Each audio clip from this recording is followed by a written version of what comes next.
Presidente República José Ramos Horta ho delegação toona ia Palácio Malacanan, Filipina, no halo encontro ho Presidente Ferdinand Bongbong Romualdez Marcos Jr.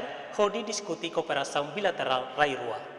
Iha lorong sexta lorong sanulo fulang novembro tinangnai Presidente República José Ramos Horta ho delegação toiha Palácio Presidencial Malacanan, Manila, Filipina, ho de halau encontro bilateral ho homólogo Presidente República Filipina Ferdinand Romualdez Marcos Jr.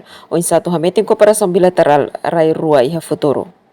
Observação estel Presidente República José Ramos Horta toiha Palácio Malacanan si moderaita ho si Presidente Filipina Ferdinand Romualdez Marcos Jr. ho parada militar no remata Presidente Filipina convida queda sobre halau encontro.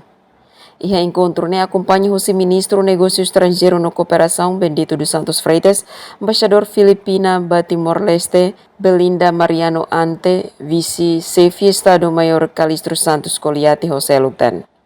Atividade nebe Presidente ho delegação visita Estado iha Manila, Filipina, hanesang iha lorong quinta, Presidente República halau palestra iha Universidade Ateneo de Manila, Filipina ho tema Peace Building, Nation Building.